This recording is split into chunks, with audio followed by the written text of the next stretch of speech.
Hello, everyone, and welcome back to Mr. English Channel, where learning English is easy, fun, and exciting. I'm Emily. Hi, Emily.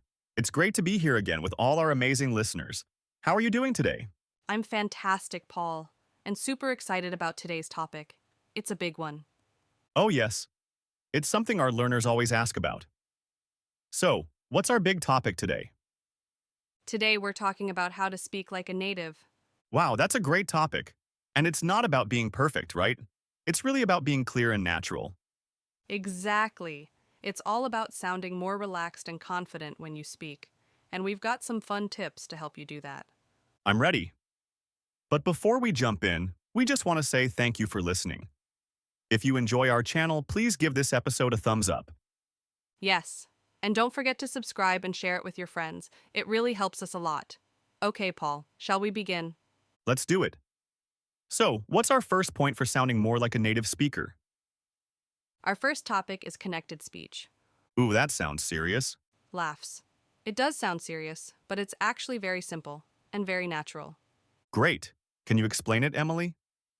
Of course, connected speech is when we link words together. We don't say every word separately. For example, we don't say an apple. I see. The words flow together. So how does an apple sound in connected speech? It sounds like an apple. The words connect and flow smoothly, almost like one word. That makes sense. It sounds faster and more natural. Do you have another example? Sure. Try good afternoon.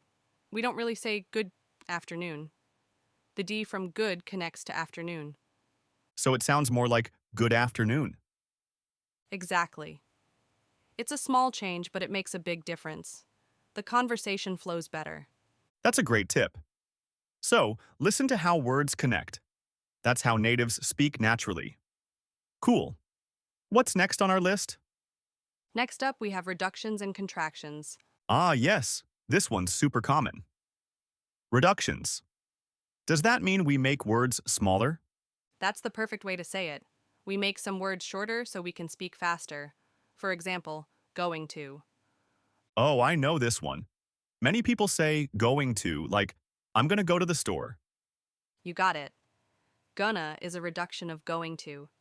It's very common in spoken English. And want to becomes wanna, like, I wanna learn English. Yes, you're on a roll, Paul.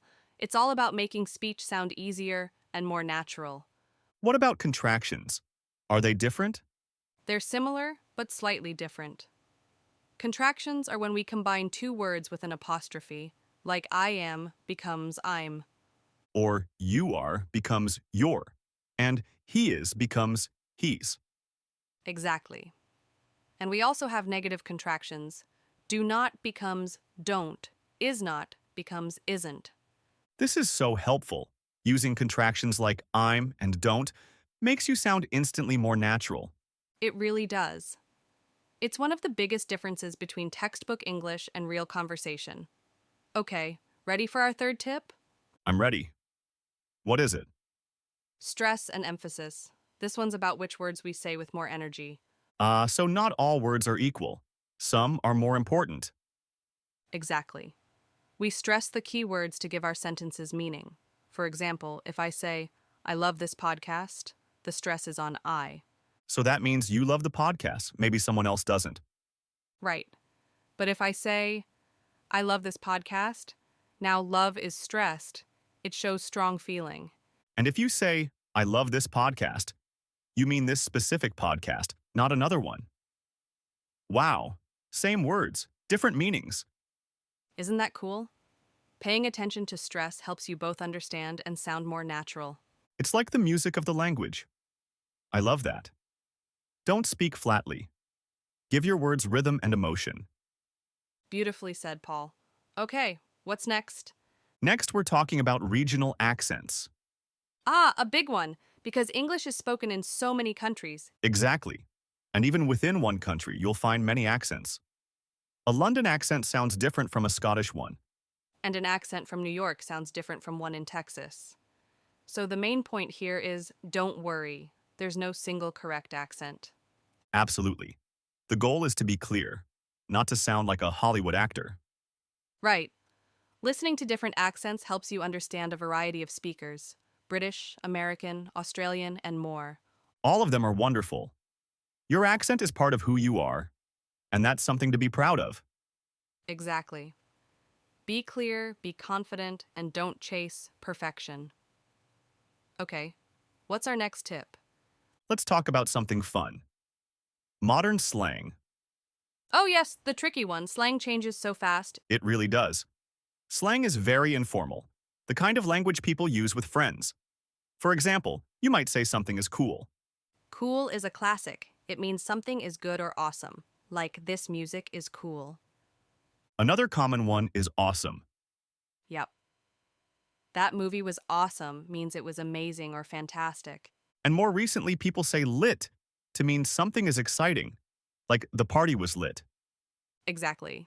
But remember, slang is very informal. It's good to understand it, but be careful when using it. Start with safe ones like cool or awesome. Totally agree. You don't want to use slang in a job interview. Definitely not. But it's great to recognize these words when you hear them. Right? Listen first, use later, and always consider the situation. Wise words, Paul. So what's next? Next up, set phrases. These are groups of words that naturally go together, like building blocks. Blocks? What do you mean? I mean, you can learn them as one unit. For example, how are you? We don't think about each word, we just say the whole phrase. Oh, I see, like, have a nice day or see you later. Exactly. These ready-made phrases make you sound more fluent because you're not building sentences word by word. That's so true. Can you give more examples? Sure. Phrases like, what do you think? I'm not sure, and can you help me, please? Those are so useful in daily conversation. So the tip is learn phrases as complete chunks. Exactly. It's one of the easiest shortcuts to fluency. I love shortcuts. Okay. What's our next super tip on Our next one is power words. power words? Do they give you superpowers? Laughs. Kind of. They make your English stronger and more expressive. So instead of always saying good, I can use a power word? Exactly. Instead of, the food is good, say, the food is delicious, or amazing. Ah, delicious is a much stronger, more vivid word. Yes. And instead of bad, you can say terrible or awful. So instead of happy, maybe joyful or ecstatic. Instead of big, huge, or enormous. Perfect. Learning power words expands your vocabulary and adds color to your speech. It really does. A simple change of word can make your English sparkle. I love that. English that sparkles. Okay, now let's move on to speed and pauses. Oh, yes, the rhythm of speaking. Some learners think speaking super fast is good. But it's not. Native speakers vary their speed, and they use pauses. Pauses are those little silences that give time to breathe and think. Exactly. They also create emphasis, like, I have good news, pause. It builds excitement, And it helps you plan what to say next. So don't be afraid to pause. right? No one speaks like a robot. I am a robot. Laughs. Please stop that, Paul. The tip, don't rush. Speak at a natural pace. Yes, and listen to how natives use pauses. Silence can be powerful. Absolutely. Breathe. Pause. Speak clearly. Don't just run. Well said. Okay, what's next? Next is formal versus informal English. Very important. Using the wrong one can feel awkward. Yes. Informal English is for friends, where we use slang and contractions. Hey, what's up? Want to grab coffee? That's casual. But not something you'd say to your boss. Exactly. Formal English is more polite and complete. Good morning. How are you today? Would you be available for a meeting? So, no wanna or what's up? Use full words and polite phrasing. Right. The key is knowing your audience, who you're talking to. That changes everything. Watching movies helps. You can see how people switch between formal and casual. That's a great idea. Context is everything. Okay, Emily, what's our final tip? Our last one is natural reactions. Ah, the small words we say while listening. Exactly. Words like, oh, really? Wow, I see, or uh huh. They show that you're listening and interested. Without them, conversations feel cold. If you said, I bought a new car and I said nothing, that'd be weird. Laughs. Exactly. You'd say, wow, that's amazing, or oh, really? What kind? Right. Those little reactions make a conversation feel real. They show engagement. Right. I see. All these keep the flow alive. So it's not just speaking, it's reacting. That's what makes English sound natural. I love that. It brings everything together. Absolutely.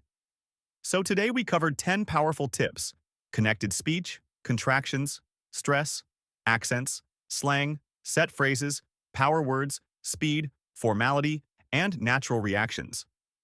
That's a lot, but super useful. Remember, don't aim for perfection. Just try one or two tips at a time. Exactly. Maybe this week, use more contractions, like I'm or don't. Or try a new power word, like delicious instead of good. Every small step counts. It really does.